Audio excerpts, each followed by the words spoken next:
The scent of pine and frost came first, then the hushed whispers.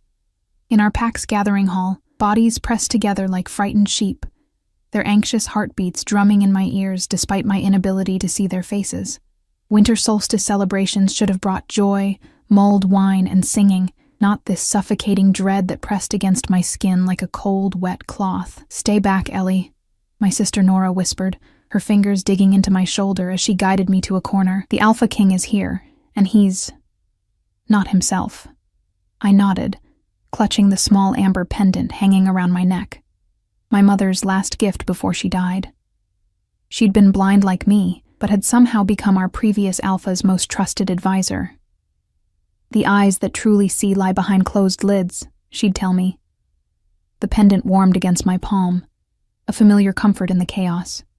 Being blind in a werewolf pack meant existing on the periphery, especially as an Omega, the lowest rank, with no extraordinary strength or tactical value. Just Ellie with the useless pale blue eyes and hair like spun moonlight, as my mother used to describe it. The girl who needed protection and guidance, who couldn't hunt or fight or even serve food without spilling something. The gathered crowd's anxiety tasted metallic on my tongue. Their fear had a scent, sour and sharp. "What's happening?" I whispered to Nora, turning my face toward the center of the room where the tension seemed thickest. "The neighboring Silver Claw pack, they've violated the treaty. 3 of our hunters were found dead near the border." Her voice broke. Thomas was among them. My heart plummeted. Thomas had been kind to me, often describing sunsets in such vivid detail I could almost see them. Just yesterday he'd promised to bring me a sprig of winter holly. The hall fell deadly silent, and I felt it. A presence so powerful it seemed to displace the air around us. Heavy footsteps, deliberate and measured, crossed the wooden floor. The Alpha King, Damian Blackstone, ruler of 5 united packs, including our Forest Heart clan. I'd never been this close to him before. His visits to our remote territory were rare, and I'd always been kept away during his appearances. The silence stretched until it felt like a physical thing, brittle and ready to shatter. 3 lives. His voice was deep, controlled, but vibrating with something terrible beneath. 3 lives taken under a peace banner. I shivered. His voice carried power, the kind that resonated in your bones rather than just your ears. "Your Majesty," our pack leader Samuel spoke cautiously. "We must consider all possibilities before—" "I've considered." The words fell like stones. Their scent was all over our dead. Their tracks led directly back to their territory. What more consideration does this require? Something crashed, perhaps a table overturned, and gasps rippled through the crowd. "They claim innocence," Samuel persisted. "They sent an envoy this morning, suggesting another pack might be framing them, trying to incite war between us." Damian's laugh was without humor. "Of course they would say that. And you believed them?" I leaned closer to Nora. "Has he always been this angry?" "Not like this," she whispered back. "Since his brother's assassination last spring, he's changed. Colder. More ruthless. They say he hasn't smiled in months." The air in the room grew heavier, charged with something primal that made the hairs on my arms stand up. Pack members around us shifted nervously. Some whimpered softly. In werewolf hierarchy, an alpha's rage affected everyone physically, but an Alpha King's fury was something else entirely, a storm that could break not just bodies, but spirits. "I will have justice," Damian declared, his voice rising. "I will have their territory, their resources, and the head of whoever orchestrated this attack." "Your Majesty, please," a female voice interjected. Marissa, our healer. "War will mean more bodies. More of our children left orphaned, more mates left alone. Do you suggest I let the murder of my people go unanswered?" The king's voice had dropped dangerously low.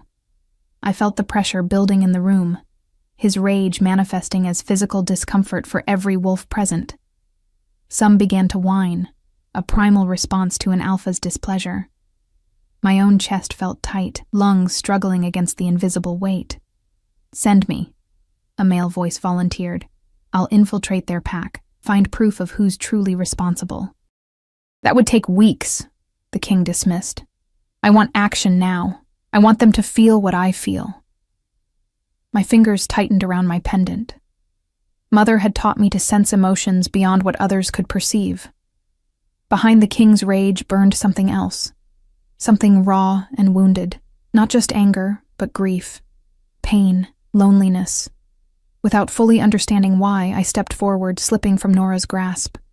"Ellie," she hissed, trying to pull me back, but I kept moving, guided by instinct rather than sight, following the epicenter of that emotional storm.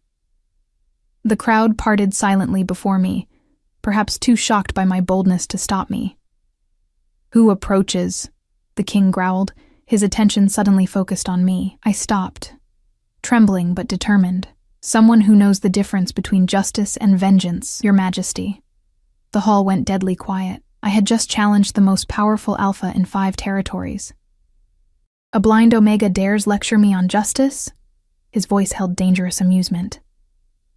"Tell me, little wolf, what do you know of leadership, of protecting what's yours, of watching your people die?" I lifted my chin. "I know that pain clouds judgment. I know that grief can make enemies where there might be none. I know that choosing war means choosing more funerals, more orphans, more pain." He moved closer. I could feel his heat, smell his scent of thunderstorms and cedar. "And what would you have me do instead?" "Investigate. Listen, consider all possibilities, as Samuel suggested. If the Silver Claws are guilty, they won't escape justice. But if they're innocent and you destroy them, you'll have become what you despise, a killer of innocence." Someone gasped. Another person cursed softly. Nora was probably having heart palpitations. The Alpha King moved closer still. I could feel his breath on my face now. "You speak boldly for someone so vulnerable." The threat in his voice was unmistakable. I swallowed hard, but didn't back away. "Perhaps that's why I value caution over quick vengeance. The vulnerable understand consequences better than the powerful ever can." A large, warm hand suddenly gripped my chin, tilting my face up. "Your eyes, they see nothing? These eyes—" "No," I answered, my heart hammering. "But I see things others miss." "Like what, little Omega?" His voice had changed slightly, curiosity tempering the rage. "Like the fact that beneath your anger is pain so deep it frightens you. Like the fact that you're not really angry about 3 dead wolves. You're angry about your brother. You're angry that you couldn't save him. And now you're desperate to save everyone else, even if it means burning the world down." His grip on my chin tightened painfully, then released. The tension in the room had become unbearable. I'd gone too far. "Everyone out," he commanded suddenly. "Except her." Panic erupted. Nora cried my name. Samuel tried to protest, but the Alpha King's word was absolute law. As the hall emptied, leaving just the 2 of us, I stood frozen, uncertain whether I'd just saved my pack or condemned myself. "What's your name?"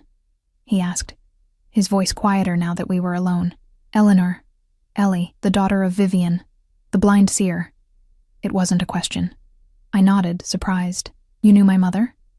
"She counseled my father. I was young, but I remember her." He circled me slowly. I could feel his gaze assessing me. "They said her gift died with her, yet here you stand, seeing what others cannot." "I don't have her gift," I insisted. "I just feel things sometimes." "Feel this then," he said, suddenly so close his chest nearly touched my back. "Tell me what you feel from me now." Confusion. Interest. A strange, reluctant fascination. And underneath it all, that same yawning chasm of loneliness I'd sensed before. Uncertainty. "You're not used to being challenged. It intrigues you." His laugh was soft, almost genuine. "Clever little wolf." His fingers brushed my hair back from my face, making me shiver. "Your mother once prevented a war with a single conversation. Perhaps the gift didn't die after all." "I'm just an Omega," I said weakly. An Omega who walked up to an enraged Alpha King without hesitation. His voice held a note of something I couldn't identify. That's either tremendous courage or spectacular stupidity. "Sometimes they look similar from a distance," I offered with a small smile. To my shock, he chuckled, a rough sound, as if rarely used. "Indeed." A moment of silence stretched between us, less tense than before. "I will delay the attack," he said finally. 3 days for investigation. If evidence emerges clearing the silver claws, I'll reconsider. If not, then at least you'll act with certainty rather than rage," I finished. "Bold little thing, aren't you?" There was that strange tone again, almost gentle. Before I could respond, the doors burst open, and multiple footsteps rushed in. "Your Majesty." It was Marissa, her voice breathless. "An envoy from the Silver Claws is approaching under a white flag. They bear evidence. They claim to have tracked the real killers to a rogue pack in the eastern mountains." I couldn't see the king's expression, but I felt the shift in his energy. The rage temporarily leashed, calculation taking its place. His hand touched my shoulder briefly. "It seems you've bought them the time they needed, Eleanor." As he moved away to meet the envoy, Nora rushed to my side, embracing me fiercely. "What were you thinking?" she demanded, her voice shaking. "He could have killed you with a flick of his wrist." I clutched my pendant, warm now, as if it had absorbed some of the tension from the room. "I don't think he would have," I said, unsure why I felt so certain. What I couldn't tell her, what I could barely admit to myself, was how something had shifted in that moment when the Alpha King touched my face. Something unnamed had passed between us, like recognition between two souls who had never met, yet somehow knew each other. And more disturbing still was the certainty that whatever had begun in this room today was far from over. 3 days passed like a fever dream. The Alpha King remained in our territory, overseeing the investigation personally. I hadn't seen, or rather encountered him since that night in the gathering hall, but his presence lingered everywhere like a heavy perfume, inescapable and disorienting. Pack members whispered about his cold efficiency, how he worked tirelessly with trackers and interrogated witnesses with merciless precision. They found evidence supporting the Silver Claw's claims, Nora told me as she helped me fold laundry in our small cottage. Tracks leading to that mountain territory. Weapons with unfamiliar markings. The rogue pack's alpha is apparently someone who holds an old grudge against both our pack and the Silver Claws. I nodded, smoothing the rough linen of a shirt between my fingers. "So war has been averted? For now. But Ellie..." She paused, her hand stilling on the fabric. "People are talking about you, about what you did." I bit my lip. I only spoke the truth. You challenged an Alpha King at the height of his rage, and lived to tell about it. Her voice held wonder and worry in equal measure. "Some are saying it's because of who your mother was. Others say it's because you're..." "Because I'm what?" I prompted when she trailed off. She hesitated. "There's an old legend about alphas and their perfect counterparts, about omegas with the power to calm even the wildest alpha nature. They're incredibly rare, maybe one born every few generations." I snorted. "You can't possibly think..." "I'm just telling you what they're saying," she interrupted. "Besides, he asked about you yesterday." My heart stumbled. "Who did?" "Don't be obtuse. The king. He asked Samuel where you were staying, whether you were mated, your age." The blood rushed to my face. "That doesn't mean anything. He probably just wanted to know about the crazy girl who confronted him." "Maybe." But Nora's tone suggested she thought otherwise. That evening, I sat alone on our porch, face tilted toward the fading warmth of a sun I couldn't see. The pendant lay cool against my skin, and I found myself rubbing it absently, wondering what my mother would make of all this. Had she truly known the former king, as Damien suggested? Had she passed some mysterious gift to me without my knowledge? The soft crunch of approaching footsteps pulled me from my reverie. Heavy steps, measured and confident. My body tensed with recognition before my mind caught up. "Your Majesty," I said softly, rising from my seat. "You knew it was me." His voice held surprise and something else. Approval, perhaps. "Your walk is distinctive." He moved closer, and I caught that now familiar scent of thunderstorms and cedar. "May I join you?" I nodded, sinking back into my chair as he took the one beside me. For several moments we sat in silence. "The trackers confirmed what the Silver Claws claimed," he said finally. "The rogue Alpha has been captured. He'll face trial tomorrow." "I'm glad truth prevailed," I said carefully. Thanks to you." His voice had that same strange gentleness I'd heard briefly in the hall. "Your intervention gave everyone time to think more clearly, including me."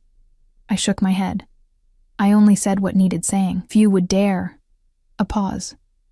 "Your sister says you've lived here your whole life, that after your mother died, you stayed close to home, seldom venturing beyond this small territory." My fingers tightened around the armrests of my chair. "The familiar is safer when you can't see. Every path, every tree, every stone here is mapped in my mind. Yet you navigated the crowded hall straight to me without hesitation." The observation hung between us like a question. I had no answer that made sense, even to myself. I'd felt drawn to him, pulled by something I couldn't explain. "Sometimes instinct guides us," I offered instead. "Indeed." The word seemed heavy with meaning. Another silence fell, this one more charged than before. I could feel him watching me, his gaze almost a physical touch. "I leave tomorrow," he said abruptly. "The capital requires my attention." Of course, I ignored the strange pang of disappointment. A king's duties never end. No, they don't. He sounded suddenly weary, but I find myself reluctant to leave. My breath caught. Before I could formulate a response, he continued. "I've made arrangements with Samuel. I'll be sending representatives to identify talented wolves from each territory for special positions at court. They'll arrive in 3 weeks' time. That's good for the pack," I said, confused by this sudden change of subject. "When they come, Ellie," he said, my name soft on his lips, "I want you to present yourself." I laughed, the sound escaping before I could stop it. "Me? What possible position could I fill at court? I can barely serve meals without assistance." His hand closed over mine, silencing my laughter instantly. "You have gifts you don't yet understand. Insights others lack. The court needs that perspective. I need it." The warmth of his touch sent sparks racing up my arm. "Your Majesty, Damien," he corrected quietly. "When we're alone, call me Damien." The intimacy of it stole my breath. "Damien," I whispered, testing the name. "I don't belong at court.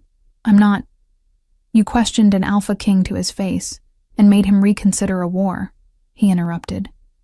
"You're exactly what the court needs. Someone who sees beyond appearances, beyond politics and posturing."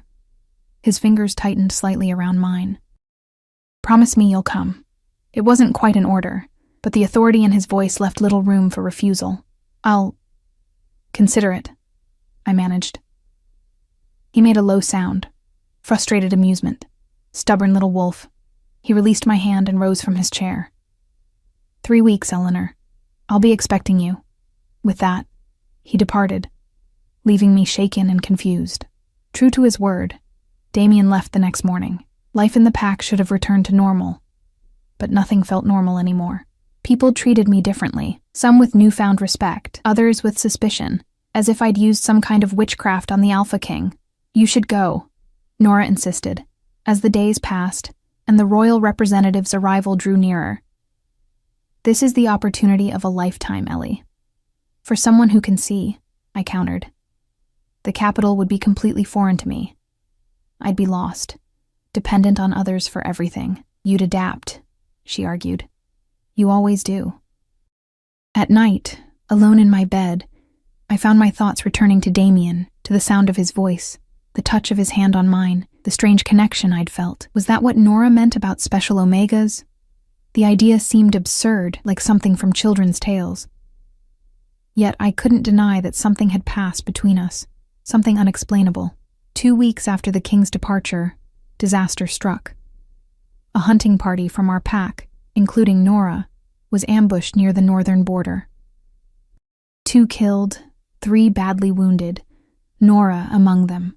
I sat beside her bed in the healer's cabin, clutching her fevered hand as infection battled with healing herbs in her system. "Rogues again," Samuel told me grimly, "but different ones this time. They seem specifically targeted at our pack." "Why?" I asked, stroking Nora's burning forehead. "I don't know, but I've sent word to the Alpha King. Days passed with Nora hovering between life and death. I barely left her side, talking to her constantly, reminding her of childhood memories, singing the songs our mother had taught us. On the fourth night, exhausted and desperate, I clutched my amber pendant and prayed to whatever spirits might be listening to spare my sister. "Please," I whispered. "She's all I have left." "Not all," came a deep voice from the doorway. I whirled, recognizing it instantly. "Damien?" Heavier footsteps than I remembered crossed the room, followed by the rustle of a cloak being removed. "I came as soon as I received word." You came yourself? For a pack member's injury? For your sister?" he corrected softly. "How is she?" "Fever still hasn't broken. Marissa says the next few hours are critical." My voice broke on the last word. A warm hand settled on my shoulder. "I brought my personal healer. She has knowledge beyond what your pack healer possesses." As if on cue, brisk footsteps entered the cabin, followed by the clinical sounds of a medical examination. Damien guided me away from the bed, his hand firm on my elbow. "You need rest," he said, his tone allowing no argument. "You look ready to collapse." "I can't leave her," I protested weakly. "My healer will watch over her." His grip tightened slightly. "I need to speak with you anyway, about these attacks." Reluctantly, I allowed him to lead me outside. The night air was cool against my skin after the stuffy cabin. "You've been crying," he observed, his thumb brushing my cheek unexpectedly. I turned away, embarrassed. "She's my sister. I understand family loyalty better than most." There was that weariness again, the weight of his position evident in his voice. "The attacks are connected, Eleanor. Both the ones 3 weeks ago and these recent ones." This caught my attention. "How?" "The same weapon markings, the same tactical approach, but different pack scents deliberately left behind. First to implicate the Silver Claws, now to cast suspicion elsewhere. Someone's trying to start a war," I realized. "Yes." His hand found my elbow again, guiding me to what I presumed was a bench. "Someone who wants the packs divided." Weakened, as we sat, I became acutely aware of his proximity. The heat of his body close to mine, the subtle shift in his scent when he was near me. Something warmer, less thunderstorm, and more banked fire. "You didn't come just for Nora," I said, the realization dawning. "You came because you think I might sense something about these attacks?" "Your mother had an uncanny ability to discern truth from lies, to sense motivations others couldn't perceive." His voice lowered. "I believe you've inherited more than just her blindness, Ellie." The use of my familiar name sent a shiver through me. "I'm not a seer. Aren't you?" His hand found mine, warm and steady. "You saw through my rage to the pain beneath. You walked straight to me in a crowded room without guidance. You sensed exactly what I needed to hear in that moment." I shook my head, though less convincingly than before. "Coincidence." "I don't believe in coincidence." His thumb traced circles on my palm, the intimate gesture making it difficult to focus. "I believe in fate, in destined paths, in wolves finding their perfect counterparts when they need them most." My breath caught. "What are you saying?" Instead of answering, he asked, "Have you considered my offer to come to the capital?" "I haven't decided," I admitted. "The idea terrifies me." "What does? Leaving home? Or what you might discover about yourself?" "Both," I wanted to say, but something else distracted me. A subtle shift in his scent, a quickening of his pulse that I could somehow sense. He was nervous, I realized with shock. The Alpha King. Nervous about my answer. "Why does it matter so much to you?" I asked softly. His hand tightened on mine. "Because in 300 years of recorded history, only 5 Omegas have ever been able to soothe an Alpha's rage with their presence alone. Because when you touched me, I never touched you," I interrupted, confused. There was a moment of silence. Then, "You don't remember?" "Remember what?" He exhaled slowly. "In the gathering hall, after everyone left. You approached me again. You put your hand on my face and said something in the old tongue, words I didn't understand. And then, you kissed me." My heart stopped. "That's impossible. I would remember something like that, yet you don't." His voice had gone carefully neutral. "Interesting. Are you saying I kissed you and then forgot about it?" The idea was absurd, mortifying. Impossible. Not just kissed, he said quietly. You calmed a rage that has burned in me since my brother's death, a rage I thought would consume me until nothing remained. His fingers brushed my cheek, and in that moment, something inside me recognized you. As if I'd been waiting for you without knowing it, my head spun. This couldn't be happening. The Alpha King couldn't possibly be suggesting what it sounded like he was suggesting. Damien, I whispered, his name unfamiliar on my tongue. I don't understand what's happening. Neither do I, he admitted, and the vulnerability in those 3 words shocked me more than anything else he'd said. But I know I've thought of little else since that day. I know when I heard your sister was injured, nothing could have kept me from coming to you. His hand cupped my cheek now, his touch gentle despite the strength I knew it contained. And I know when I leave this time, I want you to come with me. Before I could respond, the cabin door burst open. Your Majesty, came the healer's voice. The fever's breaking. She's asking for her sister. Relief flooded me. Nora would live. I stood quickly, only to sway as exhaustion and emotion overtook me. Strong arms caught me, lifting me effortlessly. I have her, Damien said to his healer, cradling me against his chest. Prepare a bed for her as well. She needs rest. I need to see Nora, I protested weakly. And you will. But first, you'll rest. His voice brooked no argument, pure alpha command, yet beneath it was genuine concern. As he carried me back into the cabin, my mind whirled with everything he'd told me. A kiss I couldn't remember, a connection I couldn't explain, a future I hadn't imagined suddenly opening before me. And through it all, an unsettling certainty that whatever path I chose, Damien Blackstone would be irrevocably part of it. Morning light warmed my face when I finally awoke, disoriented and groggy. The scent of medicinal herbs and pine told me I was still in the healer's cabin. For a moment, panic seized me. Nora! But then I heard her soft, steady breathing from a nearby bed. She's doing much better, Marissa said quietly, noticing my alertness. The king's healer knew exactly which poultice to use. The infection is retreating. Relief washed through me. And the others who were attacked? Recovering too. It's remarkable. Yesterday I feared we'd lose at least one. She paused. The Alpha King hasn't left the territory. He's been meeting with Samuel since dawn, discussing security measures. I pushed myself up, feeling oddly self-conscious. Did he stay here last night? Marissa made a small sound, surprise, perhaps amusement. No, but he carried you to this bed, and I've never seen an alpha look at anyone the way he looked at you, like you were something precious and fragile. Heat crept into my cheeks. You're imagining things. I'm not the only one who noticed, she countered. The whole pack is talking. Some say it explains why he rushed here personally, for what could have been handled by his commanders. I swung my legs over the edge of the bed, desperate to change the subject. I need to check on Nora. She's sleeping naturally now, which is good. Marissa helped me stand. The king asked to be notified when you woke. Should I send word? The events of the previous night came rushing back. Damien's revelation about a kiss I couldn't remember. His request that I return with him to the capital. It was overwhelming. Impossible. Not yet, I said. I need time to think.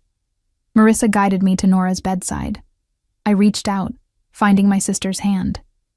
It was cooler now, her pulse steady beneath my fingers. You scared me, I whispered to her sleeping form. She's strong, Marissa assured me. Like you. I shook my head. I'm not strong. I just survive. There's strength in that too.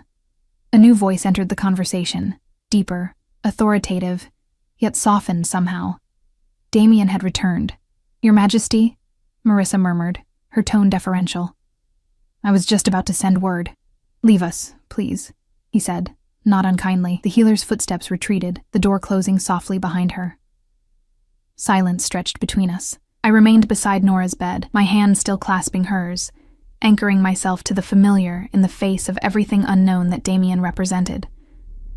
How is she? He asked, moving closer. Better, thanks to your healer. I turned toward his voice. I'm grateful. No gratitude needed.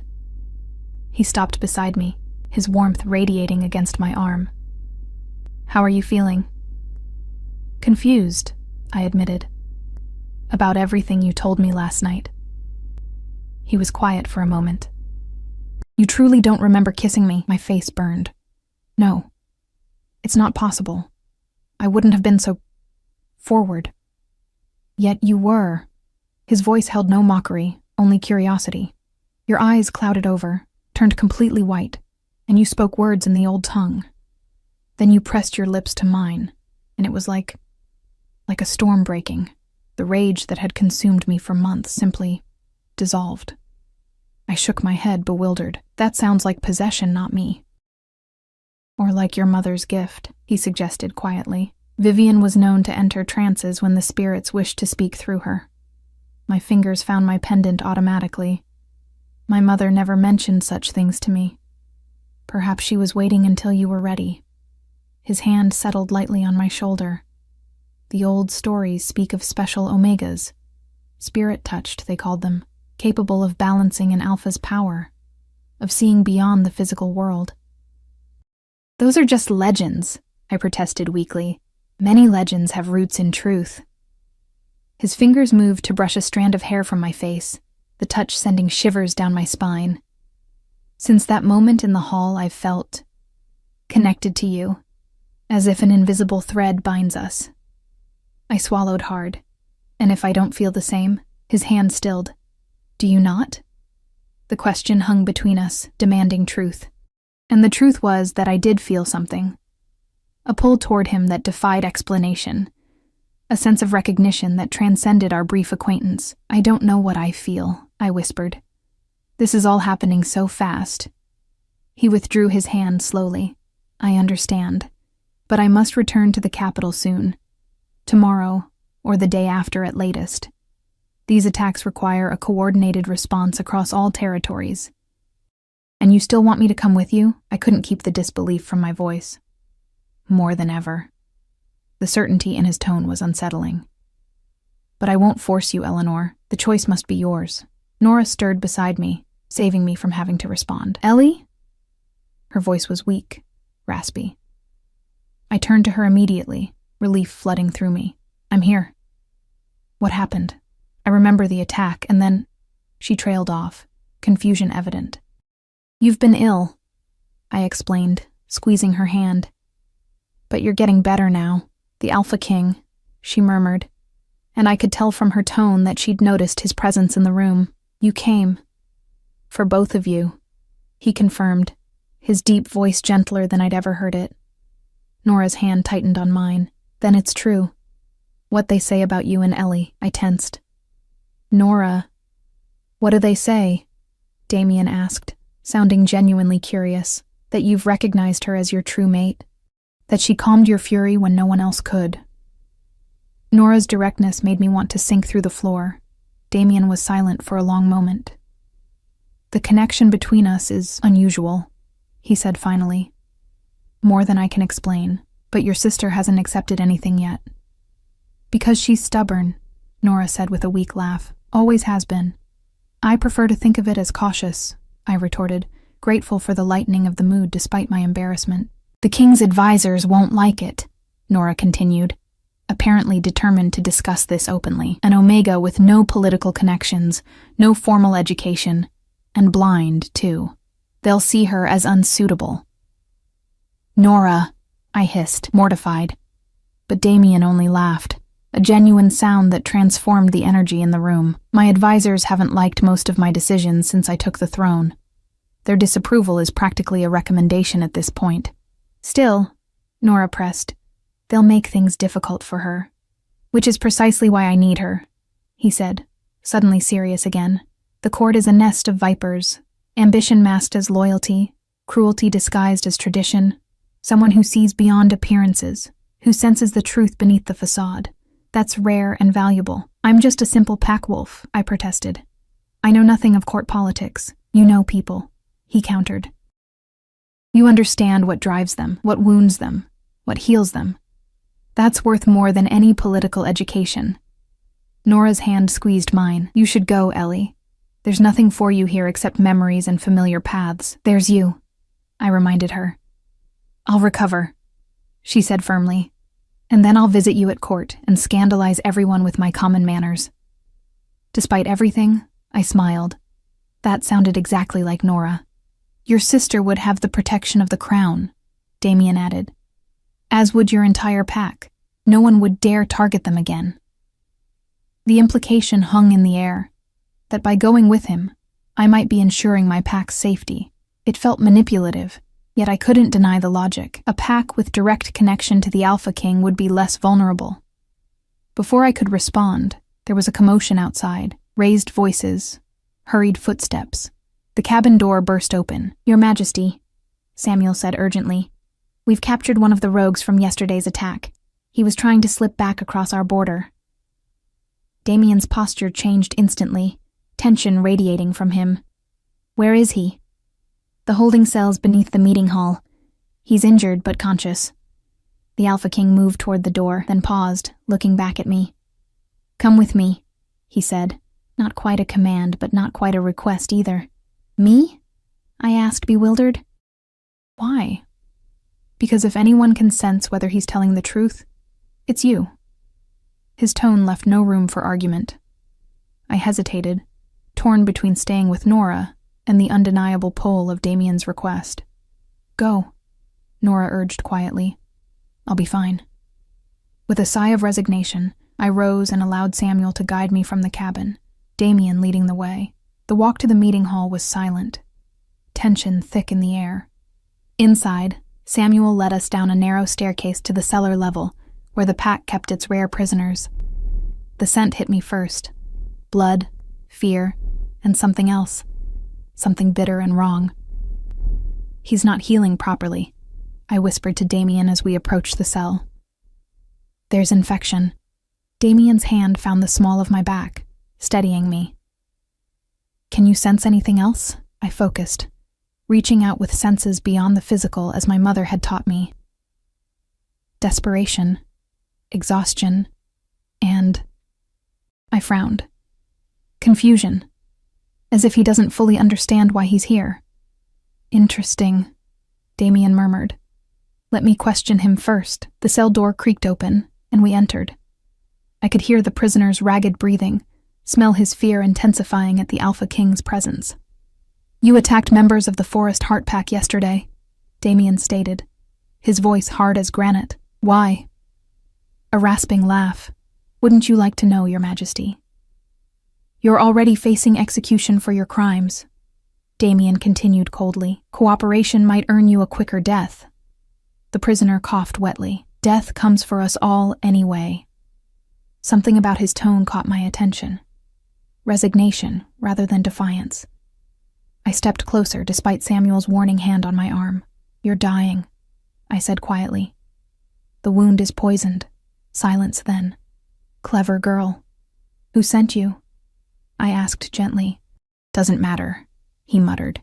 "They're too powerful, too connected. They'll win in the end." "Win what?" Damien demanded. "Everything," the prisoner wheezed.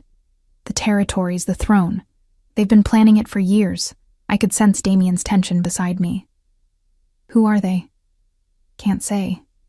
Another wet cough. "They have my mate, my pups. Said they'd kill them slow if I talked." The despair in his voice was genuine.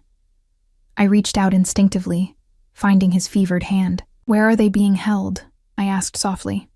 "Northern mountains. Old mining tunnels." His fingers clutched at mine weakly. "Please, they're innocent." I turned toward where I knew Damien stood. "He's telling the truth." The Alpha King was silent for a moment. Then, "If I send men to free your family, will you tell me everything?" Hope flared in the prisoner's scent. "You would do that?" "I protect innocence," Damien said firmly. "Even the families of those who've wronged me." "Then, yes." The prisoner's grip on my hand tightened. "The one who recruited me was called Kalen. Said he served a powerful noble with claim to the throne. Someone you trust." Damien went very still. "Did he name this noble?" "No, but he wore this." A rustling sound. Then Samuel gasped. "What is it?" I asked, frustrated by my blindness. "A signet ring," Samuel explained. "With the royal crest, but marked with a diagonal slash across it. The symbol of the King's Council, Damien said, his voice dangerously quiet. My own advisors. The implications hung in the air like smoke. Betrayal from within the King's inner circle. A conspiracy reaching to the highest levels of power. He's fading, I said urgently, feeling the prisoner's life force ebbing beneath my fingers. If you have more questions... How many are involved? Damien asked quickly. How far does this reach? Don't know. Numbers, the prisoner gasped. But heard them say, infiltrated every major pack, waiting for signal. What signal? Your death. The words fell like stones between us. Or something close to it. Something to destabilize the throne. His grip on my hand suddenly went slack. I felt for a pulse but found nothing. He's gone, I said quietly. Damien's hand found my shoulder, guiding me back from the body. We need to leave. Now. Back to the capital. But his family... I'll send my most trusted men immediately, he assured me. But we can't waste time. If what he said is true, the entire kingdom is at risk. As we emerged from the cellar, Damien pulled me aside while Samuel went to prepare for our departure. I'm sorry to rush you, he said, his voice low and intense. But the situation has changed. I need to return to the capital immediately, and I need you with me. Why me? I asked, still reeling from everything we'd just heard. His hands framed my face, surprisingly gentle given the urgency of the moment. Because if there are traitors in my inner circle, I need someone who can sense their true intentions. Someone they won't suspect. Someone they'll underestimate. Because I'm blind? An Omega? Yes, he admitted bluntly. They'll see you as no threat, perhaps even as a weakness of mine to exploit. They won't guard their thoughts, their emotions around you. The logic was sound, if somewhat calculating. And Nora? The pack? I'll leave a contingent of my personal guard here for protection, and once we identify the conspirators, your people will be safer than ever. His thumbs brushed my cheekbones softly. I know this isn't how you wanted to make this decision.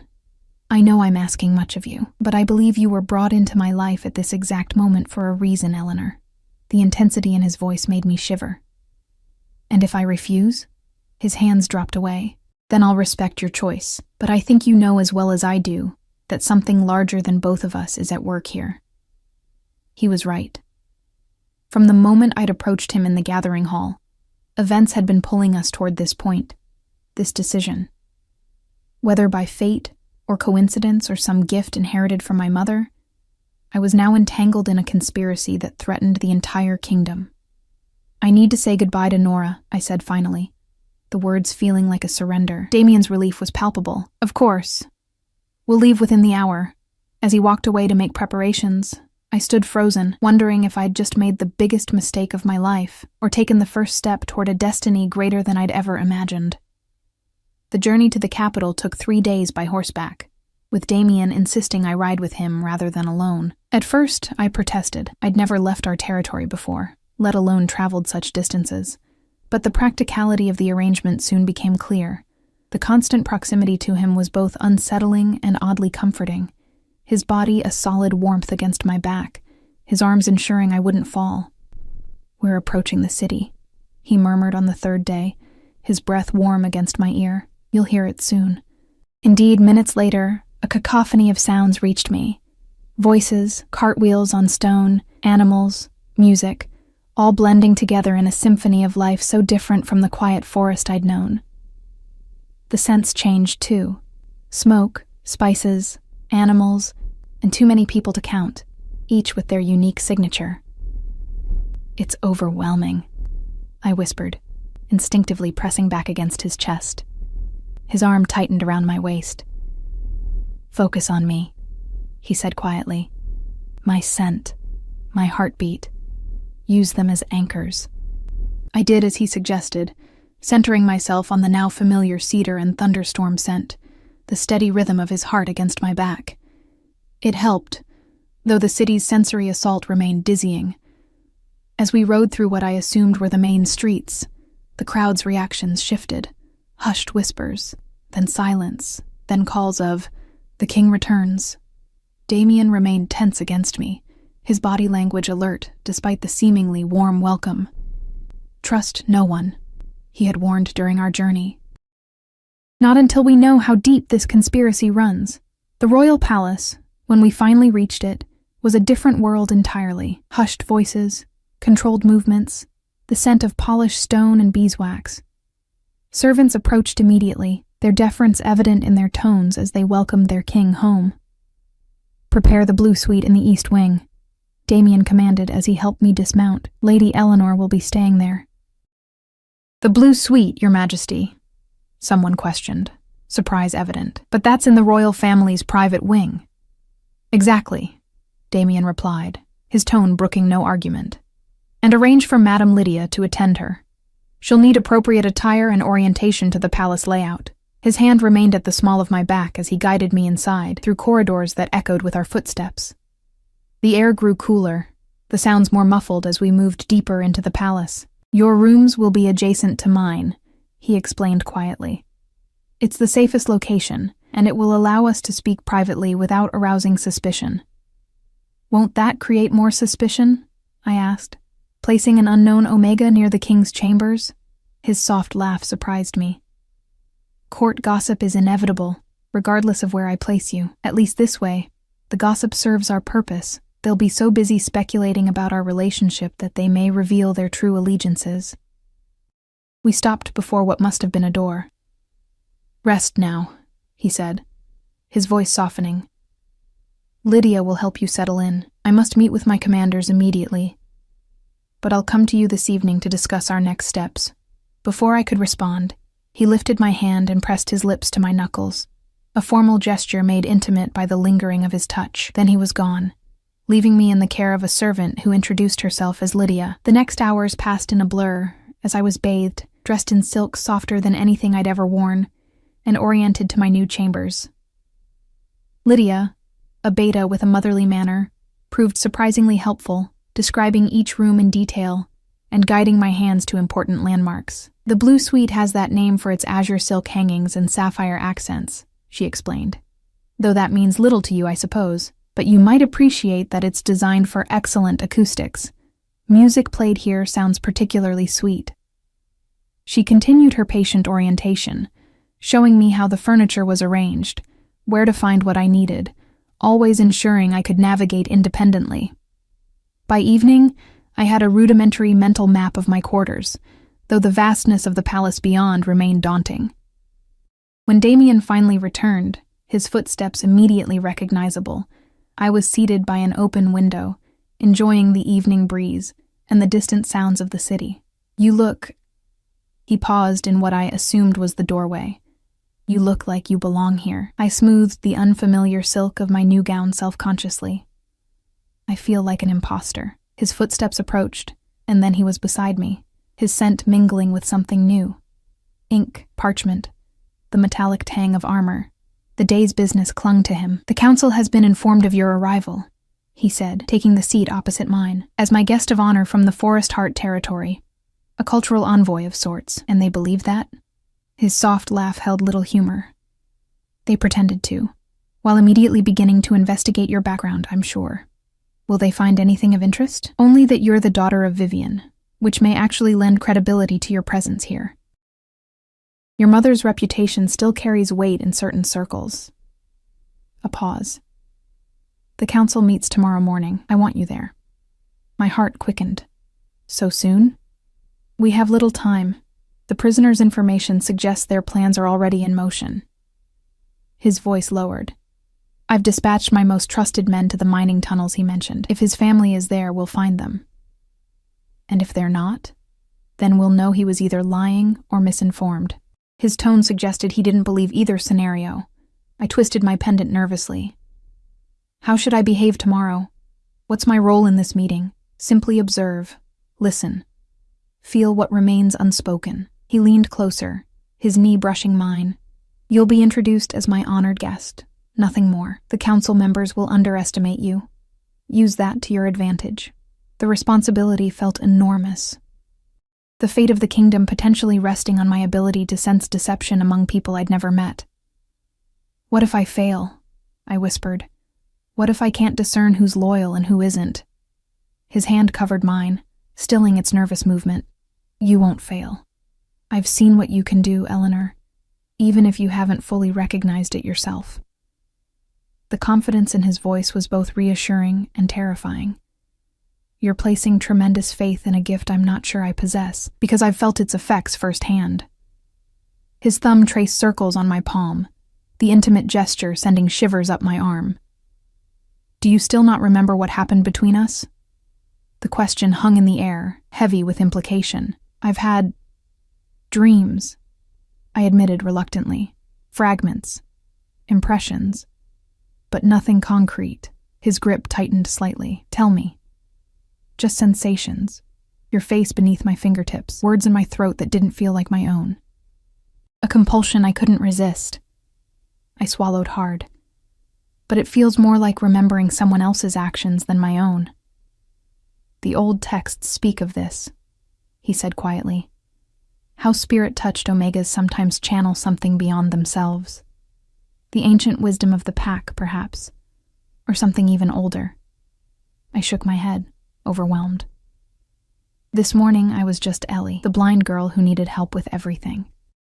Now I'm supposedly some mystical figure from legend who may save the kingdom. It's too much. His laugh was gentle, surprising me. And I was just a second son, never meant for the throne, until my brother's assassination thrust me into a role I wasn't prepared for. His hand moved to cup my cheek. Sometimes fate thrusts greatness upon those who never sought it. The touch of his skin against mine sent warmth cascading through me. Something stirred in my memory, the same sensation, but stronger, more urgent. His face beneath my hands, his breath mingling with mine. "I think I'm starting to remember," I whispered. His breath caught. "Tell me." "Your rage was like a physical thing, hot and sharp and dangerous, but beneath it was such pain, such loneliness." The words came without conscious thought. "I couldn't bear it. I had to reach you, had to make it stop." "You did," he murmured, his voice rough with emotion. "You reached through rage that my own brother couldn't penetrate in his final days. You found something in me I thought was long dead." His forehead pressed against mine, our breath mingling in the small space between us. For a moment I thought he might kiss me, almost hoped he would, despite the madness of it all. Instead, he drew back with what sounded like reluctance. "Rest now," he said, his voice regaining its composure. "Tomorrow will test us both." After he left, I lay awake for hours, my mind racing with everything that had happened since that night in the gathering hall. How had my life changed so completely in such a short time? And this pull toward Damien, was it real, or merely the product of legends and expectations? Morning came too quickly. Lydia helped me dress in something formal and restrictive, arranging my hair in what she called a style worthy of your position. "What position is that exactly?" I asked, amused despite my nervousness. She hesitated.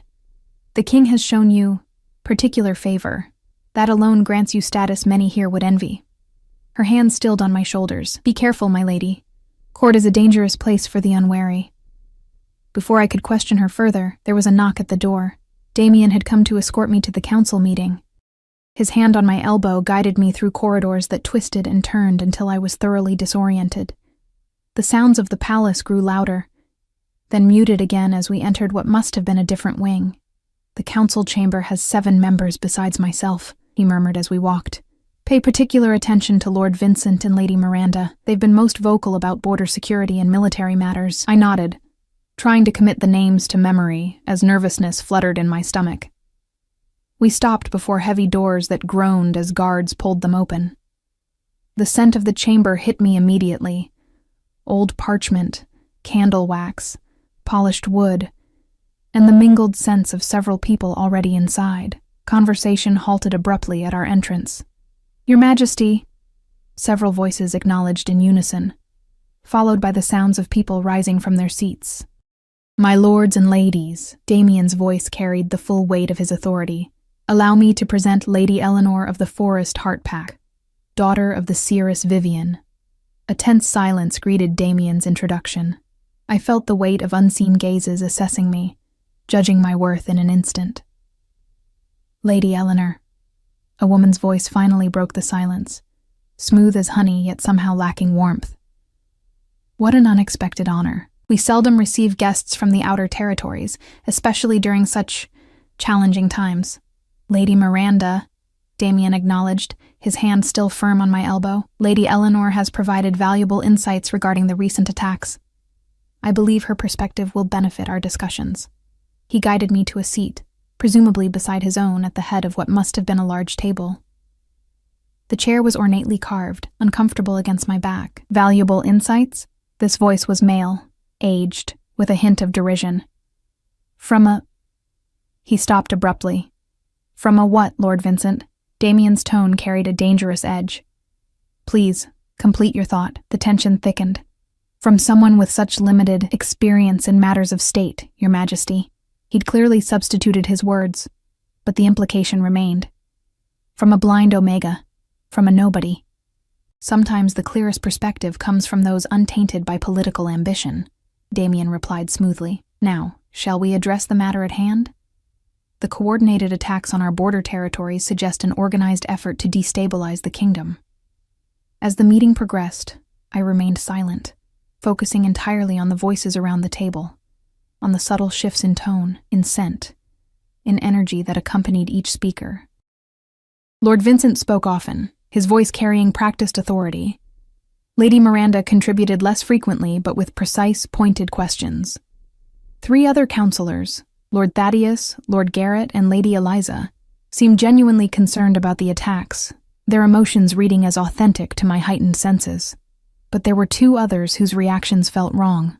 Lord Nathaniel, whose breathing quickened whenever certain locations were mentioned, and Lord Richard, whose scent soured with something like fear when Damien mentioned investigating the mining tunnels. The meeting continued for over an hour, strategies proposed and debated, troops allocated to vulnerable borders. Throughout it all, I traced the invisible currents of tension and alignment, building a mental map of alliances and suspicions. When Damien finally called the meeting to a close, I had formed clear impressions, though certainty remained elusive. Lady Eleanor, Lord Vincent addressed me directly as chairs scraped back. I understand you were present when one of the attackers was interrogated. What was your impression of this rogue wolf? The question felt like a trap, carefully laid. I turned toward his voice. My impression, my lord, was of someone coerced rather than committed. A man forced to act against his nature through threats to those he loved. A convenient claim, he remarked. One that shifts blame to some shadowy conspiracy rather than simple territorial aggression. Simple aggressions rarely require poisoned weapons, my lord, I replied. Or coordinated strikes against multiple territories while carefully implicating others. A brief, charged silence followed my response. The lady has a point, Lady Miranda conceded, though her tone suggested reluctance. These attacks show sophistication beyond common bandits or territory disputes. The council members dispersed, leaving Damien and me alone in the chamber. Only when the heavy doors closed did he speak. What did you sense? His voice was low, urgent. Lord Nathaniel and Lord Richard are hiding something, I said without hesitation. Their reactions when you mentioned the mining tunnels were telling. Particularly Lord Richard. His fear was palpable. Not Lord Vincent. He seemed most opposed to your presence. His disdain was genuine, but that doesn't make him a traitor. Just a traditionalist who sees me as beneath notice. I frowned, recalling the subtle interplay I'd observed. Though there was something between him and Lady Miranda, a tension beyond professional disagreement. Damien's hand covered mine on the table. You've confirmed my own suspicions about Richard. He's been pushing for reduced patrols near the northern mountains for months. What now? Now, he said, rising from his seat. We give them rope to hang themselves with. Over the next few days, a careful game unfolded. Damien publicly assigned Lord Richard to oversee security for an upcoming diplomatic visit, a position of apparent trust that required detailed knowledge of the king's schedule and movements. Meanwhile, I was introduced to court life through a series of carefully orchestrated appearances, always at Damien's side, always presented as his honored guest, though whispers about my true role multiplied daily. They're saying you're his mistress, Lydia informed me bluntly on the 4th morning, as she dressed my hair. Others claim you're a witch who's enchanted him. A few of the more romantic souls believe you're his true mate, hidden away in the forest until now. I sighed, fingering my mother's pendant. And what do you believe, Lydia? Her hand stilled momentarily. I believe I've never seen the king look at anyone the way he looks at you. As if you're water in the desert. Before I could respond to this unsettling observation, a commotion erupted in the corridor outside. Running footsteps, urgent voices. My door burst open without a knock. Ellie. Damien's voice, tense with suppressed emotion. We found them. The prisoner's family. They were where he said, in the mining tunnels. Half-starved but alive. Relief flooded through me. Then he was telling the truth, yes. And they've confirmed everything, recruited by Lord Kalin, who answers to someone on my council. They're being brought to the palace under guard. His hand found mine. You were right. What about Lord Richard? Lord Nathaniel? Both mysteriously absent from court this morning. His grip tightened, which confirms their guilt as surely as a confession. I frowned. Or suggests they were warned. Exactly my concern. His voice lowered. There's to be a feast tonight, ostensibly to honor the diplomatic envoy arriving tomorrow. In reality, it's a trap. Those loyal to me will have guards positioned throughout the hall. When Richard and Nathaniel appear, as protocol demands they must, they'll be arrested publicly. If they appear, I cautioned. They will. His confidence was absolute. To absent themselves would be an admission of guilt. They'll come, believing their conspiracy still hidden, and walk directly into justice. The day passed in a blur of preparations. Lydia dressed me in something she described as midnight blue silk with silver embroidery, a gown worthy of a queen, her implication making me blush. My hair was arranged elaborately, my mother's pendant prominently displayed at my throat, despite Lydia's suggestion of more formal jewels. It protects me, I explained simply, unwilling to part with this last connection to my mother, especially tonight. Damien came for me as evening fell, his appreciation evident in the catch of his breath when Lydia presented me. You look... He seemed to search for words. Presentable?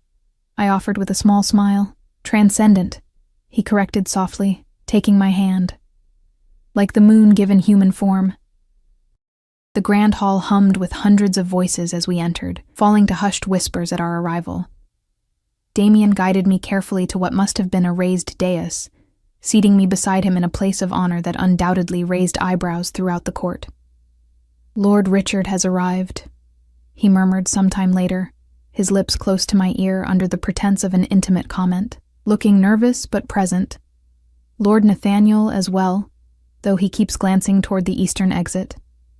I nodded slightly, maintaining the appearance of a besotted courtship, while tension coiled within me. Throughout the elaborate meal, Damien kept me informed of subtle movements, of guards shifting into position, of meaningful glances exchanged across the room. It's time, he said finally, rising to address the gathering. Silence fell immediately. My lords, ladies, honored guests, he began, his voice carrying effortlessly through the hall. Recent events have cast a shadow over our kingdom. Attacks on our borders, threats to our peace. Tonight I can announce that those responsible have been identified. A murmur rippled through the crowd. Beside me I sensed movement, guards approaching the dais from both sides. Lord Richard and Lord Nathaniel, Damien continued, voice hardening. Step forward to answer for your treachery. Chaos erupted. Shouts, the scrape of chairs, the metallic song of swords being drawn. Damien's hand pushed me firmly back into my seat. Stay here, he ordered. Guards, protect Lady Eleanor. Then he was gone from my side, moving into the fray. Helplessness washed over me, unable to see the danger, unable to help. The sounds of struggle intensified. Then a woman screamed, high and terrified. The king! They've struck the king! My heart stopped. Without thought, I rose, pushing past the guards who tried to restrain me, moving instinctively toward where Damien must be. Hands caught at my gown, voices urged me back, but I broke free, following some inner compass that pulled me toward him. Ellie, no! It was Lydia's voice, thick with fear. They'll kill you too. But I kept moving, drawn by something beyond rational thought. The crowd parted before me, whether from respect or shock I couldn't tell. The scent of blood filled my nostrils, copper sharp and terrifying. "Damien," I called, dropping all pretense of formality. "Here." His voice was strained, coming from the floor ahead of me. "I'm here." I fell to my knees beside him, hands searching until they found him, shoulder, chest, then the warm wetness spreading across his abdomen. "How bad?" I whispered. "Not fatal," he grunted. "But the blade was poisoned. I can feel it spreading." Terror gripped me. "No, I won't lose you." Around us, I was vaguely aware of the continuing struggle. Guards subduing the traitors, voices shouting for the royal healer. But my world had narrowed to the man before me, to his labored breathing, to the poison working through his system. Without conscious thought, I reached for my pendant, clutching it as I placed my other hand over his wound. Words rose to my lips, ancient words in a language I'd never learned but somehow knew. The same language Damien had mentioned from the night in the gathering hall. Heat flared beneath my palm, spreading through my fingers and into his body. My sight, always darkness, suddenly blazed with images, not physical sight, but something deeper, something spiritual. I could see the poison like black tendrils spreading through him, could see the golden light flowing from my hand to combat it. "Ellie," Damien gasped. "Your eyes." I ignored him, focusing entirely on the battle waging within his body, pushing more of the golden light toward the poisoned areas. My strength waned, the effort draining me, but I persisted, drawing on reserves I hadn't known I possessed. "Enough," he whispered, his hand covering mine. "You'll kill yourself." "Better me than you," I answered, continuing to channel the healing energy. His fingers tightened on mine. "No. The kingdom needs its king, and I need you," I replied, the words escaping before I could stop them. Something shifted between us, a recognition, a certainty. In that moment, surrounded by chaos and danger, the truth crystallized with perfect clarity. The legends were real. The connection between us was no coincidence, no manipulation.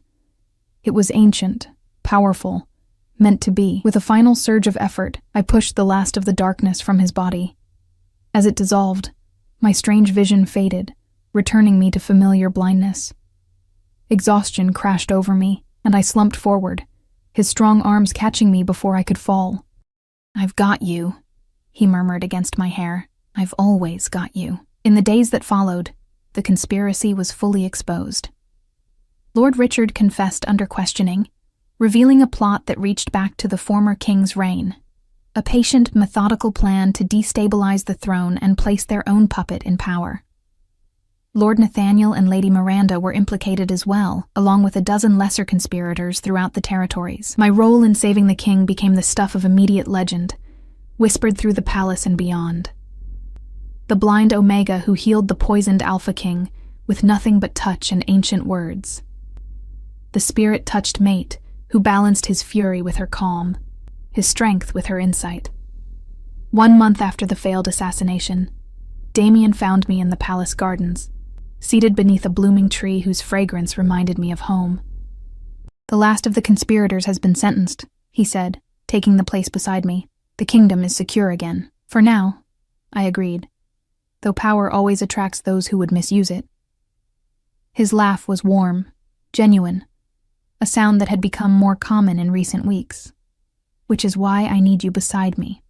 Always." He took my hand, pressing something small and metal into my palm. A ring, intricately carved, humming with significance. "The royal mate's ring," he explained softly. "Last worn by my mother, and her mother before her. It belongs to the Alpha King's true partner, his balance, his conscience, his heart." My fingers traced the delicate patterns. "Are you certain? The court will talk."